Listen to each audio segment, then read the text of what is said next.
about this book, All That Lies Within. I do have copies for sale. This is a lesbian romance. I'm not going to do anything hot and steamy for you because I'm already menopausal. Just the way it is. Dara Thomas is a movie star. Think of her as essentially the Meryl Streep of her generation, only prettier, although I love Meryl to death. But the thing about Dara Thomas is that she has a secret life. Secretly, she is yearning to be so much more than a pretty face. And so she is secretly a Pulitzer Prize-winning author of literary fiction. It's always nice to poke a little fun here and there when you can. Anyway, so as Constance Darrow, which is her literary persona, she keeps the two personalities very separate. Nobody knows her secret, except for her best friend, Carolyn, who is also her business manager. There is a professor of American literature, Rebecca Minton, who has been corresponding with Constance Darrow. She's teaching a course on Constance's literature. And by chance is attending a taping of the David Letterman show in New York. Thank God he's still on the air, or this would be really bad. But anyway, as Dara Thomas, our movie star, makes this appearance on Letterman, and Rebecca happens to be in the audience. And this is what happens. There's a cross-reference. Dara says something that happens to be something that Rebecca recognizes from a letter that they've corresponded about. And so this is what happens in the scene with Dara afterwards with her friend Carolyn after the Letterman show taping. Dara sat in the dark, fully dressed in Carolyn's guest room. She declined Carolyn's invitation to watch her Letterman appearance. All she could see was Rebecca, and all she could think about was that her jealously guarded privacy was gone. If she was going to be honest, that was the correct order of things. Dara frowned. About the former, she didn't want to care. But in the interest of more candidness, she had to admit that she really did. How had that happened? Rebecca was even more attractive in person than her picture on the college website or in the video of her teaching. Her eyes were kind and luminescent. Luminescent? What's that about? Dara sighed. Well, it was true. Not only that, but her energy was so open, so honest, and so sincere. Carolyn was right. Rebecca didn't say anything overt about Constance. She didn't even mention the author at all. Yet, Dara reminded herself, she hadn't said anything yet. Wasn't it only a matter of time before Rebecca leaked word to the press or sold the story along with copies of their correspondence? Or, hey, Carolyn said, peeking her head inside the room, can I come in?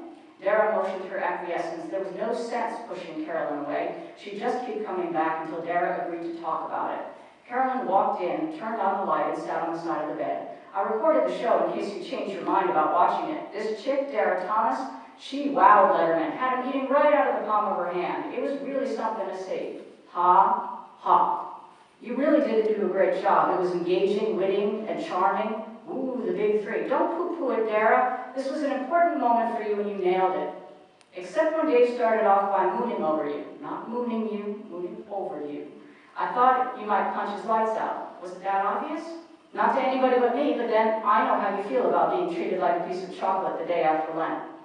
You have such a regular phrase. Am I right or am I right? Of course you're right and you know it. It's why you were so adamant that Constance not be connected to you. You wanted her to stand on her own merits. Dara narrowed her eyes. You did not just use the Letterman thing as a bridge into a discussion about Constance, did you? I did. Seriously? Seriously, you created Constance because you wanted a place to be your whole self. You wanted to be the person people admired for your intelligence and your depth instead of your cup size. My cup size is average. Don't equivocate. Ooh, big word. Did you have trouble understanding me? Would you rather I use a simpler term? Need a dictionary? Dara scoffed and Carolyn pointed a finger at her. See that look? That's what I'm talking about. You bristle when anyone assumes you're just a pretty face. Of course I do. It's insulting. Do you remember what you told me the night Sheila revealed her true colors? Dara wrapped her arms around herself. She didn't want to do this. It was too painful. I'm sure you'll remind me. I'm sure I don't have to, but if you want me to be the one to say it, I will. Dara shook her head as a tear leaked out of the corner of her right eye. I said I could never trust anyone but you again. No one but you ever loved me for who I was. Everyone else saw the shell and never the person inside. I said I felt so alone, like a blind spot inside a lighthouse beacon. Exactly, and then you cried and sat down and wrote that poem. Do you remember it? Dara nodded. How could she forget? It was written from the depths of her despair. Knowledge and illusion, I called it. Dara closed her eyes and began to recite from memory. Who will know me when I am old and gray, wizened by age and wiser for the experiences? Who knows me now when the glare of the spotlight fades and I am simply me?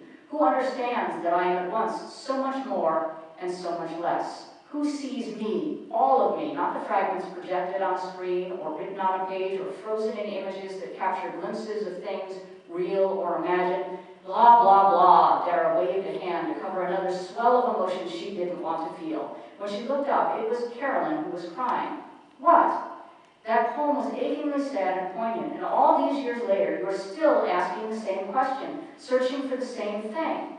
What's your point? What if... Carolyn twisted her wedding ring, a sure tip-off that she was nervous about her next words. Dara tensed in anticipation. She wasn't sure she wanted to know where this was going. What if Rebecca is the answer to the question?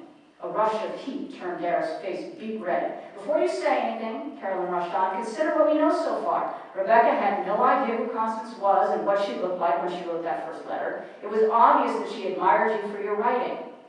2, Rebecca never once in half a dozen letters asked you anything too personal or out of bounds. She didn't pry, she didn't flirt, she didn't push to meet you. She was at all times respectful and focused on your work. Dara had to admit that everything Carolyn said was true. 3, you enjoyed the conversation. In fact, you enjoyed it so much, you let some of your real personality shine through. You showed glimpses of humor. Again, Dara couldn't dispute what Carolyn said. 4, I know you realize this is by far the longest correspondence you've had with any reader. I want you to look me in the eye and tell me that if today had never happened, you wouldn't have continued the correspondence. I want you to sit there with a straight face and say that you were done with the conversation. Dara slumped her shoulders in defeat. I can't. So what's changed? Everything! How so? How can you ask me that? You were there. She knows. She said as much. I'm no longer Constance Darrow to her now. I'm Dara Thomas, and she'll never be able to unknow that. Who says she needs to? Dara rolled her eyes. How could Carolyn be so obtuse? I do. Look, we know how this scenario goes. Now she treats me differently. And even if she says all the right things, I can't trust that she's not exactly like Sheila and everybody else like her. Now who's rushing to judgment? You have no idea who Rebecca is, or what kind of person she is, or what her experiences have been. Dara flashed back to the gentle kindness in Rebecca's open, honest face. She wished she could wipe that from her memory. At any rate, she'll probably take those letters to the nearest tabloid or entertainment show and sell me out. That is completely unfair. Again, I'll point out that even though she had the chance, Rebecca didn't out you as Constance. She didn't. Yet.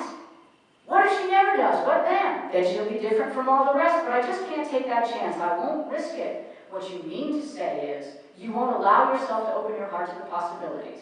Dara stood up and strode to where Carolyn was sitting. She was vibrating with anger, and she couldn't explain why. What does my heart have to do with anything? She's just a fan who provided me with some momentary entertainment. Even as she said it, Dara knew it was a lie. Carolyn stood up. Wow. Really, Dara? You're full of shit. I saw the look on your face when I handed you that last letter. You couldn't wait to open it and see what Rebecca had to say. Don't deny it. There's no point. If you want to play it safe and live in your lonely, isolated world for the rest of your life, I can't stop you. Carolyn headed for the door. But for the record, I think Rebecca is just the kind of person you were yearning for in that poem. I guess we'll never know now, will we? She slammed the door closed behind her.